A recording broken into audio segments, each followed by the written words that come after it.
People, hope you all are doing well. आज हम लोग एक बहुत ही ज़्यादा इंपॉर्टेंट लैंडमार्क केस के बारे में बात करेंगे ऑफ द ईयर 2021। तो इस केस का बहुत ही फेमस नाम है केरोसिन ऑयल बर्न केस। ये डाइंग डिक्लेरेशन का केस है 2021 एंड रियल नाम इस केस का क्या है? Satpal versus state of Haryana. अब इस केस में क्या होता है, Satpal is the appellant and Pooja Rani यानी कि उनकी वाइफ ये है विक्टिम। एक दिन कुछ इश्यूज के चलते सतपाल क्या करते हैं, पूजा रानी पे यानी कि उनकी वाइफ पर फेंक देते हैं केरोसिन ऑयल, ठीक है, जिससे वो जल जाती है, मतलब कि 90% उनकी बॉडी जल जाती है। अब उन्हें जल्दी से हॉस्पिटल में जब एडमिट किया जाता है तो मतलब हॉस्पिटल में ऑब्वियसली पता चलता है कि 90% उनकी बॉडी जल चुकी है।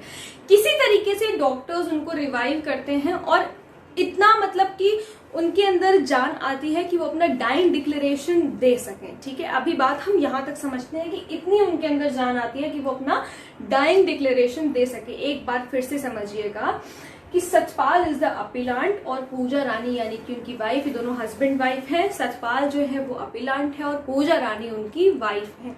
एक दिन सतपाल पूजा रानी के ऊपर केरोसिन ऑयल फेंक देते हैं जिससे वो जल जाती है, 90% उनकी बॉडी जल जाती है। हॉस्पिटल में जब उनको एडमिट किया जाता है तो डॉक्टर्स उन्हें इस हालत में लेकर के आते हैं ताकि वो अपना डाइंग डिक्लेरेशन दे सके। अब यहाँ पर बात आती है कि डाइंग डिक्लेरेशन होता क्या है। तो नाम से एक बहुत ही सिंपल सी बात समझ में आ रही है कि कोई व्यक्ति ये कह रहा हो अपनी मौत की वजह बता रहा हो या ये कह रहा हो कि अब उसे और नहीं जीना है, ठीक है। एक ये छोटी सी बात हमें समझ में आती है। तो अब लॉ की लैंग्वेज में देखते हैं कि डाइंग डिक्लेरेशन क्या होती है। तो सबसे पहली बात, section 32 subsection 1 of the Indian Evidence Act. सबसे पहली चीज, तो डाइंग डिक्लेरेशन डिफाइंड कहाँ है? डाइंग डिक्लेरेशन डिफाइंड है section 32 subsection 1 of the Indian Evidence Act में। सबसे पहली चीज तो ये हो गई। So it defines dying declaration as a statement written or verbal of relevant facts made by a person। अब वो डाइंग डिक्लेरेशन written भी हो सकता है, verbal भी हो सकता है, यानी कि आदमी या तो लिख के बताए, ठीक है, या फिर मुंह से बोल करके बताए, या फिर उसके एक्शन से यानी कि कंडक्ट से वो इस चीज को कन्वे करे, ठीक है, कि वो अपना डाइंग डिक्लेरेशन दे। Who is of relevant fact made by a person who is dead, ठीक है। It is the statement of a person who had died explaining the circumstances of the death। ये एक statement है उस person की जो कि अब मर चुका है और उसने अपने सर्कमस्टांसेस बताए हैं किस वजह से उसकी मौत हुई है। तो इसे हम लोग डाइंग डिक्लेरेशन कहते हैं। तो ये बहुत सिंपल सी चीज थी, आई होप आप लोगों को समझ में आ गया होगा। फिर से एक बार समझ लीजिए कि डाइंग डिक्लेरेशन एक ऐसा स्टेटमेंट होता है जहां पर जो व्यक्ति मर चुका है वो बताता है अपने सर्कमस्टांसेस डेथ के, ठीक है, उसके मौत का कारण बताता है, सिंपल भाषा में अगर हम समझे तो। अब बात यहाँ पर आती है कि इसेंशियल्स क्या होते हैं डाइंग डिक्लेरेशन के, यानी कि क्या चीज डाइंग डिक्लेरेशन को बनाती है। तो ये 4 चीजें हैं। सबसे पहली बात तो कन्वे ओरली, रिटर्न और बाय कंडक्ट। सबसे चीज पहली क्या इंपॉर्टेंट है, या तो रिटर्न हो या तो ओरली हो बोल करके, या फिर कंडक्ट से अपने एक्शन से बताए, ठीक है। दूसरी बात की डाइंग डिक्लेरेशन में कॉज ऑफ डेथ पता होनी चाहिए, यानी कि कॉज ऑफ डेथ होनी चाहिए, यानी कि सामने वाला व्यक्ति अगर बोल के बता रहा है, अपने कंडक्ट से बता रहा है, ये कैसे भी तरीके से लिख करके बता रहा है, उसमें कॉज ऑफ डेथ जरूर मेंशन होनी चाहिए। तो ये एक दूसरा एसेंशियल है, ठीक है, यानी कि क्या वजह है उसकी डेथ की। थर्ड चीज है सर्कमस्टांसेस ऑफ डेथ, यानी कि अब जिस व्यक्ति की मौत हुई है उसकी सर्कमस्टांसेस के बारे में भी पता होना चाहिए, उस डाइंग डिक्लेरेशन में, उस स्टेटमेंट में मेंशन होना चाहिए।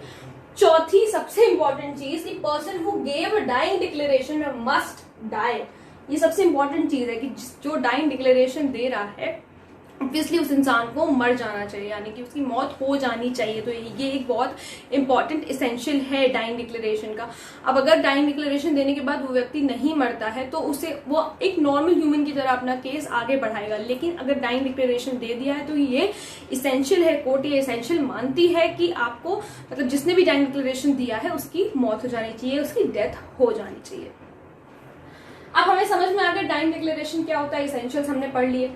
अब क्या होता है इस केस में, केस थोड़ा सा आगे बढ़ता है, ठीक है। अब जुडिशियल मजिस्ट्रेट जाते हैं हॉस्पिटल विक्टिम का डाइंग डिक्लेरेशन रिकॉर्ड करने। जुडिशियल मजिस्ट्रेट जाते हैं हॉस्पिटल विक्टिम का डाइंग डिक्लेरेशन रिकॉर्ड करने। उसमें विक्टिम हर एक चीज, विक्टिम का डाइंग डिक्लेरेशन रिकॉर्ड करने। जुडिशियल मजिस्ट्रेट जाते हैं हॉस्पिटल विक्टिम का डाइंग डिक्लेरेशन रिकॉर्ड करने। उसमें विक्टिम हर एक चीज अपनी बताती है, यानी कि cause of death, circumstances of death, सारी चीजें वो बताती है। ठीक है, अब ठीक है, यहां तक हम लोगों ने देख लिया कि जुडिशियल मजिस्ट्रेट जाते हैं हॉस्पिटल। अब केस थोड़ा और आगे बढ़ता है तो वहां पर बात आती है, सतपाल ने एक अपील फाइल करते हैं। सतपाल क्या करते हैं, यानी कि जो हस्बैंड है, जो अपीलांट है, वो एक अपील फाइल करता है। कहता है कि ये जो डाइंग डिक्लेरेशन मेरी बीवी ने दिया है, ये उसके रिलेटिव्स उसके वहां पर प्रेजेंट थे हॉस्पिटल में जब उसने ये डाइंग डिक्लेरेशन जुडिशियल मजिस्ट्रेट को दिया। ध्यान से सुनिएगा, जब उसने ये डाइंग डिक्लेरेशन जुडिशियल मजिस्ट्रेट को दिया तो उसके रिलेटिव्स वहां पर प्रेजेंट थे। उसके हिसाब से कहने का मतलब ये था, उसका कहने का, सतपाल का कहने का मतलब ये था कि उसके दबाव में आकर के, यानी कि रिलेटिव्स के दबाव में आकर के उसकी बीवी ने ये डाइंग डिक्लेरेशन दिया है।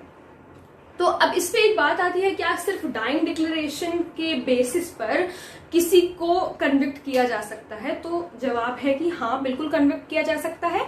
अनलेस एंड अनटिल कोई दूसरा कॉन्ट्रडिक्शन ना बन रहा हो तो बिल्कुल कन्विक्ट किया जाता है किसी भी व्यक्ति को।